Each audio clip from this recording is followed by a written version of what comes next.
Bună tuturor! Bine v-am regăsit la un nou episod de podcast. Astăzi avem un invitat special. Este un om foarte cunoscut în sectorul nostru, este consilierul local al primăriei sectorului 6, este domnul Dobălaru. Bună ziua, bine v-am găsit! Bună ziua și mulțumesc pentru invitație! Și noi mulțumim și înainte de toate am vrea să vă întrebăm, știm că este la început de zi, cum vă simțiți? Foarte ok, încântat și de-abia aștept să vedem la ce probe mă supuneți, să zic așa.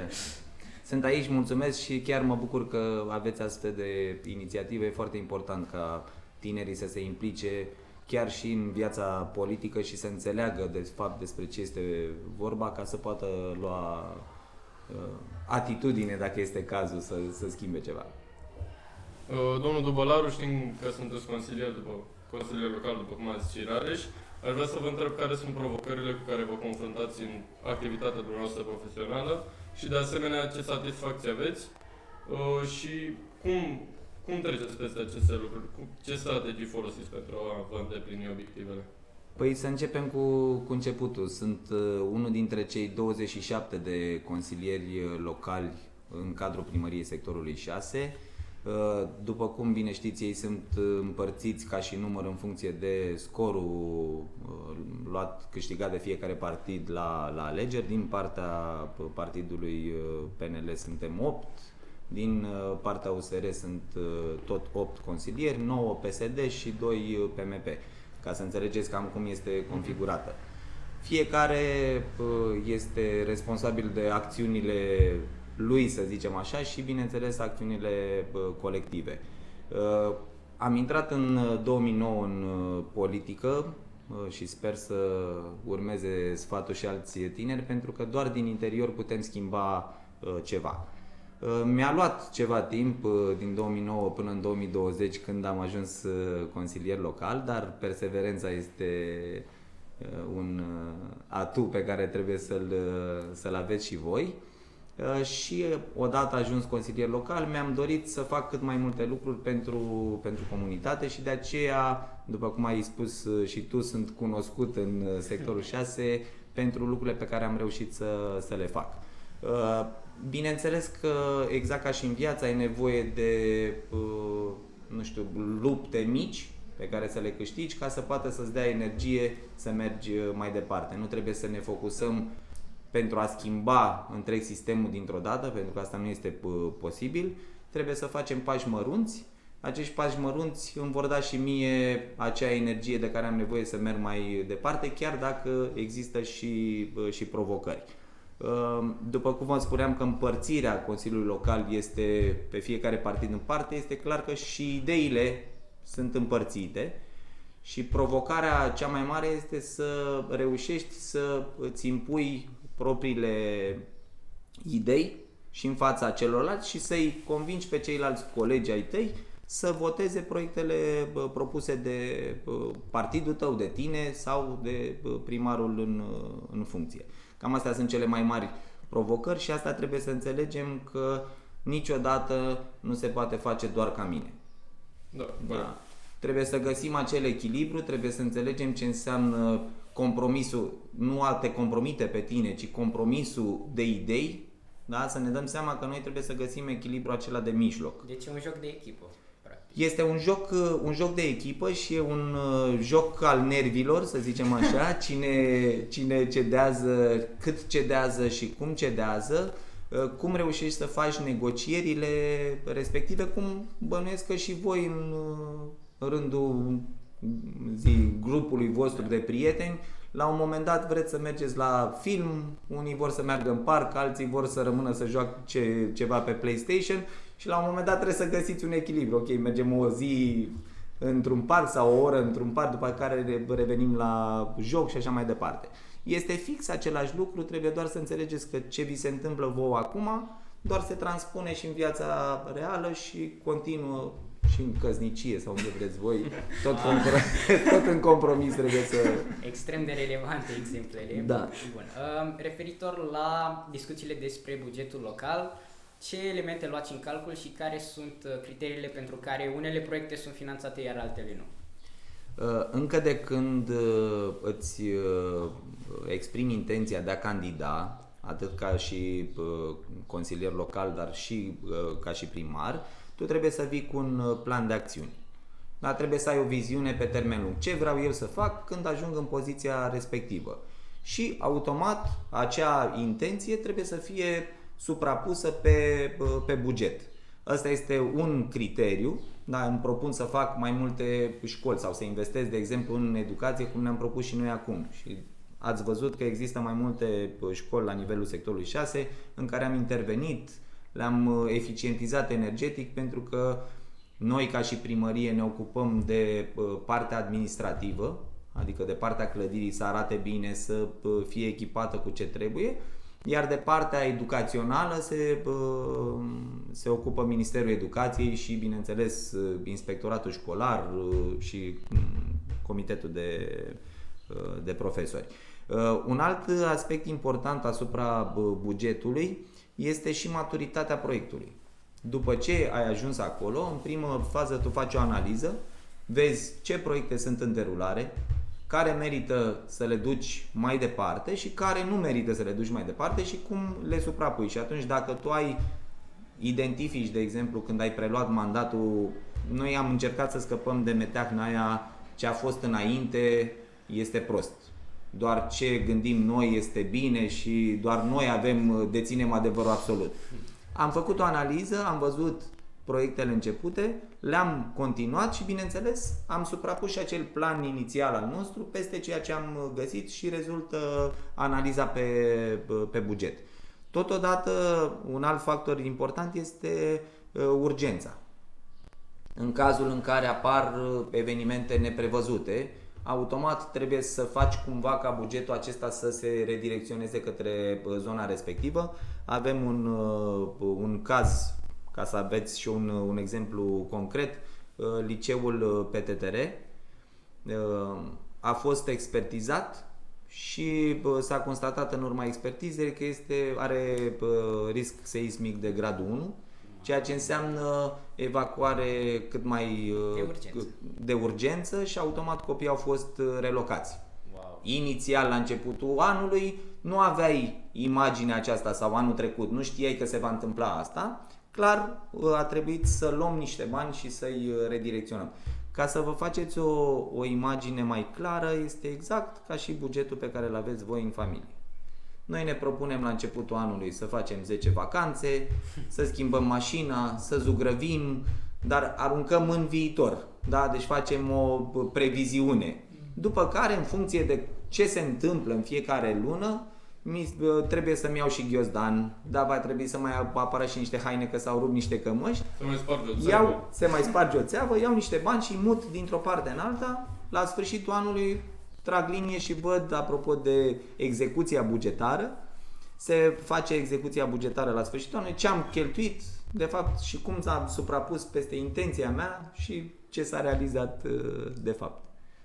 E un joc, exact ce v-am spus, ceea ce trăim zilnic se aplică și aici, doar că fiecare ramură are tehnicalitățile ei. Mulțumesc! Ținând cont că am discutat de buget și că acest podcast încearcă să promoveze într-o oarecare măsură educația financiară, am vrea să vă întrebăm ce planuri sau proiecte are Primăria Sectorului 6 pentru a susține educația financiară a elevilor. Noi, ca și primărie, exact cum am spus și mai devreme, noi avem partea aceea de real estate, să zicem așa, da? De întreținere a proprietăților, da? Cu tot ce implică ea, și de partea aceasta educativă se ocupă Ministerul Educației, care creează aceste politici și, bineînțeles, curicula respectivă.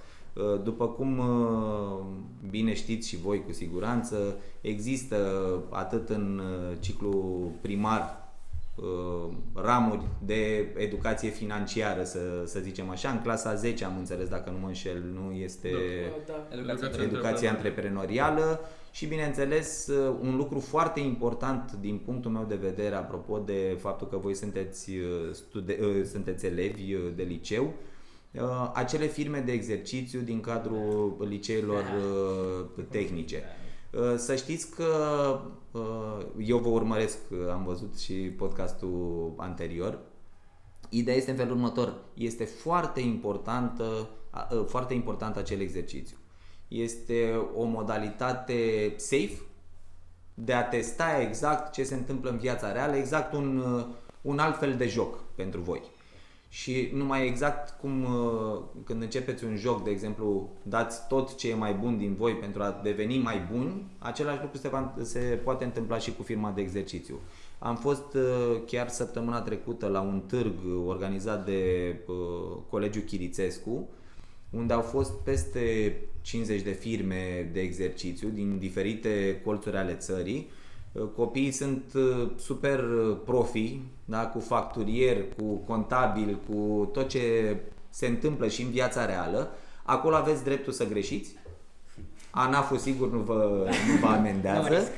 După cum știți, există pe site-ul Ministerului, am înțeles, luați un cod unic, exact cum este cuiul respectiv, codul unic de identificare la o firmă, așa. Cred că de acolo ați putea începe prin a vă face o idee ce înseamnă să fii antreprenor, dar aș vrea să înțeleg un pic și ce așteptări aveți voi de la domeniul ăsta de antreprenoriat sau ce vă incită la chestia asta. Vreau să fiu antreprenor, că au tot mai mulți tineri, vreau să fiu antreprenor. Adică care este viziunea voastră asupra acestui lucru? În primul rând ne dorim libertate financiară, cred că asta își dorește toată lumea.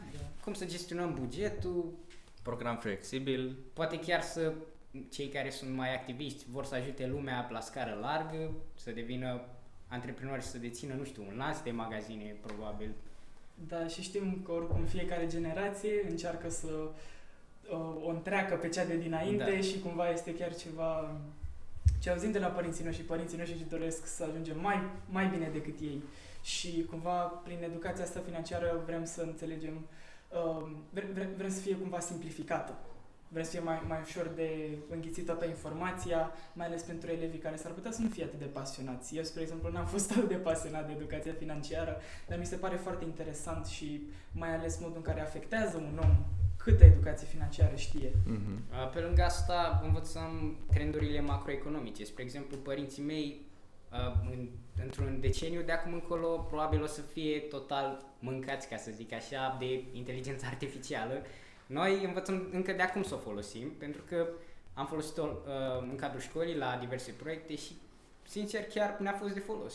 Și totodată aș vrea să mai adaug, cum spunea colegul meu Rareș, și dumneavoastră, există, firme de exercițiu și vrem să ne dorim să nu lucrăm pentru cineva. Există cumva gândul acesta. Însă există totodată și elevi precum noi, de la vârsta de 16 ani, care lucrează cu program redus, de 6 ore part-time. Și aș dori să vă întreb pe dumneavoastră cam ce face primăria pentru a informa acești elevi, unii minori, alții care deja au 18 ani, dar încep să lucreze sau să aibă program full-time. Ce face primăria pentru a-i informa în relația de angajat-angajator pe aceștia?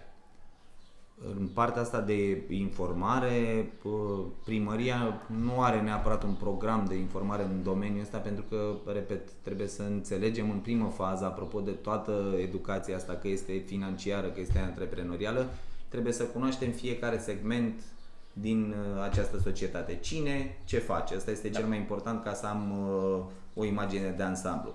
Este clar că tot ce înseamnă legislația muncii se duce către Ministerul Muncii și este un principiu foarte important în justiție. Necunoașterea legii nu te absorbă de ea. Deci canalele de comunicare și de informare pentru voi, cei puțin, apropo de AI, sunt nenumărate. Deci oricând deschizi Google-ul și dai ce trebuie să fac, ce documente îmi trebuie sau care sunt beneficiile mele, apropo de că deja faceți treaba asta, am 15 ani, pot să lucrez de la 15 ani cu acordul părintelui. Pot la 16 ani, nu mai am nevoie de acordul părintelui, apropo de părintele meu nu vrea să lucrez și eu vreau independență financiară. Da? Și atunci pot să lucrez de la 16 ani, pot să lucrez maxim 30 de ore pe săptămână, acele 6 ore, trebuie să am salariu minim pe economie ca și încadrare. acum nu zice nimeni că la nivelul vostru de inteligență, apropo de calculatoare, te duce pe partea asta de soft, s-ar putea să câștigi și mai mult dacă prestezi activitatea mult mai amplă. Este foarte important, apropo de ce mi-ați zis și voi, trebuie să facem cumva diferență între educație financiară, adică cum învăț eu de fapt să gestionez niște bani, chiar să gestionez banii mei de buzunar, să zic așa, și partea antreprenorială. Ideal este să nu le amestecăm. Timp liber ca și antreprenor nu se pupă. Se spune, atunci când ești antreprenor, se spune în felul următor, că mi-am câștigat dreptul să muncesc când vreau și cum vreau. Și atunci antreprenorul muncește 10-18 ore pe zi, muncește și sâmbătă și duminică, deci aia cu antreprenor egal timp liber nu prea rămâne în picioare. Faptul că vreau să am o independență financiară, este vorba despre banii pe care pot să-i câștig. Și atunci când eu vreau să și câștig bani, să am și timp liber, s-ar putea să pun în balanță dacă nu cumva încerc să mă specializez într-un domeniu, da, și să câștig mai mulți bani la locul meu de muncă, da, și dacă într-adevăr simt la un moment dat că pot să fac diferența. Merg și la un club de business unde sunt doar antreprenori, la Biz Club, și acolo tema principală este în felul următor: cu ce ești tu diferit față de cei din piață? Când simți tu, deci când ai ajuns tu la un moment dat în care simți că ceea ce oferă ceilalți și ceea ce ai putea tu să oferi nu este același lucru. Eu pot oferi mai mult decât ceilalți și atunci pot să fac diferența. Că altfel, dacă doar îmi doresc să am o firmă ți-o deschizi în 2 zile. Te-au costat 400-500 de lei dacă te duci tu singur și cred că atâta, nici nu mai știu acum cât mai costă o firmă, gen 1000-2000 dacă îi dai cuiva să facă treaba asta și ai devenit antreprenor. Și te duci în câmpul muncii, să zicem așa, pe piața largă și te amesteci în cele 10.000 de firme care sunt pe piață. Bănuiesc că ați văzut statisticile apropo de firmele care se înființează și care este durata lor de viață, și citeam recent un studiu și spuneau că 50% din firmele înființate se desființează în primii 5 ani de zile. Da? După care la 10 ani ajung 25% din ele. Poate. Da? Atunci, să devin antreprenor este ușor, ca orice acțiune. Să devin student este ușor, să termin e un pic mai greu. Da? Să te înscrii e ușor. Să te înscrii și atunci trebuie să vă gândiți că educația financiară mă ajută. Mă ajută ce fac cu banii, cum îi cheltui, și asta pot să o învăț încă de la început. Eu am făcut cu copiii mei, de exemplu, le-am făcut 3 boluri în care să aibă niște bani de buzunar, bani pentru rechizite, pentru ce lucruri importante vor ei și niște bani pentru prieteni. Da? Să le învăț încă de mici ce înseamnă și partea asta de a șerui, da? A dărui, apropo de ce ziceai tu, că vrem să schimbăm lumea. Totodată pot să fac voluntariate care să-mi aducă acea satisfacție și dacă într-adevăr în acțiunile mele identific o zonă unde aș putea să fac eu diferența, zic, asta e. Dar întâi trebuie să mă duc cumva să testez într-un mediu safe, da? Pentru că educația financiară pot să o fac acasă, ți-am zis, pot să o fac cu banii de buzunar sau pot să gândesc o variantă cu părinții mei, mergând pe o schemă de firmă de exercițiu, dar uite, pot să prestez niște servicii pe care tu să mi le plătești și eu să văd ce pot să fac cu banii respectivi. Pot să merg pe principiul 50, 30, 20 BCR-ul, parcă are acest principiu, da? Și atunci am toată informația în piață, depinde de voi, cum vă identificați nevoia și dorința voastră și unde puteți să faceți diferența și acolo să acționați. Da, cred că timpul sperie cel mai mult, cât durează să faci o firmă, până îți alegi produsul, serviciul pe care vrei să-l oferi. Da, e un pic complicat și cred că asta sperie foarte, foarte multe persoane sau chiar le face să ajungă, spre exemplu, să facă lucruri care s-au mai făcut. Și asta am mai văzut, că, spre exemplu, sunt oameni care vând produse care sunt tocmai wow, dar modul în care reușesc să facă marketingul pentru produsul respectiv creează impresia de o nevoie, creează... Da, toate chestiile astea sunt studiate. Clar, exact cum ai dat și tu exemplu, a venit cineva și a făcut altfel lucrurile decât le făceau ceilalți din piață. Apropo de cum faci marketing pe un produs. Poți pur și simplu doar să îți faci un site și să iei de pe AliExpress și să pui acolo și gata, s-au îmbogățit unii, dar ăia n-au făcut doar atât. E simplu să iau un produs, să-l pun pe site-ul meu și atât, și se moare acolo. Nu, eu trebuie să-l promovez, eu trebuie să găsesc, să identific pârghile prin care creezi nevoia sau iluzia de nevoie sau nu știu cum vrei tu să o numești și atunci, da, am altceva decât au cei din piață și mi se pare că fac diferența.